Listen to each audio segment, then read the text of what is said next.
حضرت بایزید بستامی کہتے ہیں کہ میں نے اپنی ماں کے آگے ہاتھ جوڑے، میں نے کہا امی تجھے راضی کروں یا رب کو راضی کروں؟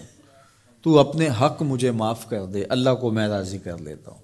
ماں نے کہا جاؤ پتر میں اجازت دیتی ہوں۔ گئے جنگلوں میں ذکر و فکر میں لگے رہے، تنہائی میں اس کو یاد کرتے رہے، دن رات ذکر کے چراغ روشن رکھے۔ 12 سال گزر گئے حق کی تلاش میں۔ ایک دن واپس بستام کے قریب سے گزر رہے تھے، خیال آیا چلتے چلتے ماں کو سلام کر جاؤں۔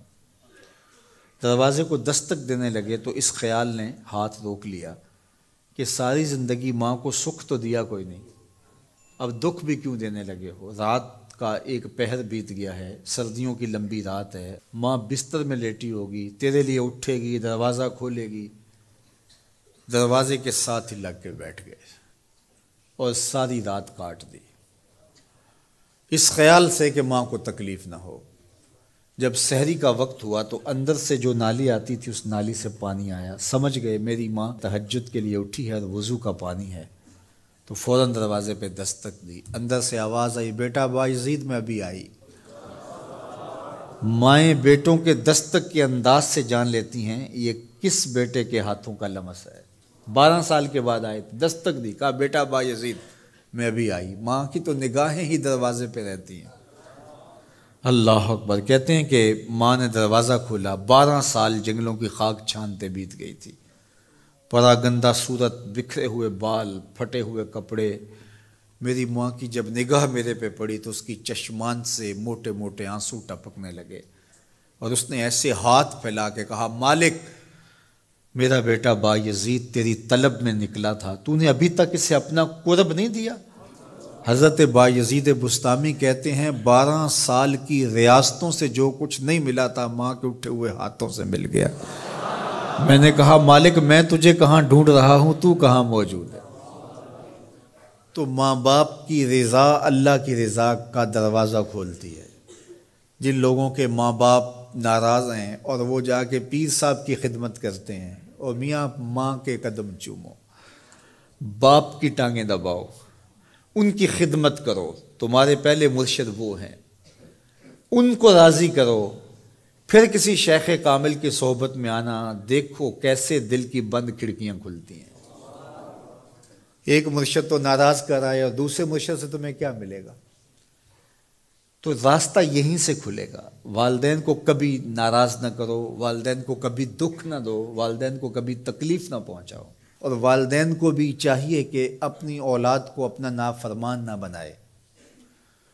ایک بزرگ فرماتے ہیں کہ مجھے برابر 30 سال ہو گئے ہیں کہ میں اپنی اولاد کو کوئی حکم ہی نہیں دیا، کوئی حکم نہیں دیا۔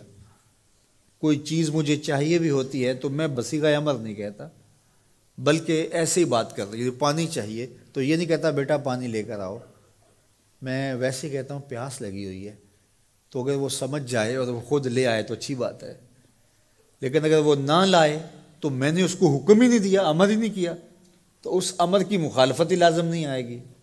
تو کہا 30 سال برابر گزر گئے ہیں، میں نے اپنی اولاد کو حکم نہیں دیا کہ کہیں وہ میری نافرمان نہ ہو جائے، چونکہ اگر وہ نافرمان ہو گئی پلے کچھ نہیں رہے گا۔ جو اولاد ماں باپ کی نافرمان ہوتی ہے وہ ہوا میں بھی اڑیں، وہ چرخ پہ بھی جھولیں، وہ زمین پہ گرنے والی ہوتی ہیں، کبھی کامیاب نہیں ہو سکتی وہ اولادیں جو ماں باپ کی گستاخ، بے ادب اور نافرمان ہوتی ہیں۔ وہی اولادیں سرخرو، کامیاب اور کامگار اور بامراد ہوتی ہیں جو ماں باپ کی خدمت کرتی ہیں، ماں باپ کی دعائیں لیتی ہیں۔ وہ ایک بچہ ماں باپ کے پاؤں دبا رہا تھا، تو ایک بچہ ایک بر اعظم میں، دوسرا دوسرے بر اعظم میں، تیسرا تیسرے بر اعظم میں بڑے بڑے کاروبار کر رہا تھا۔ تو کوئی اس کا دوست ملنے آیا، اس نے کہا کہ اس نکمے کو بھی کہیں بھیج دو، فلاں جو ہے وہ یورپ میں ہے، فلاں امریکہ میں ہے، وہاں اتنی بڑی کمپنی اس نے کھولی ہوئی ہے، اس نکمے کو یہاں بٹھایا، اس کو بھیج دو، یہ تو نکمہ کسی کام کا نہیں۔ کہا یہ نکمہ ہی تو میرے کام آ رہا ہے، کہ نکمہ ہی تو میرے کام آ رہا ہے۔ تو اولاد خوش نصیب ہے کہ اپنے ماں باپ کی خدمت کرے، اور ان کے ساتھ حسن سلوک کرے۔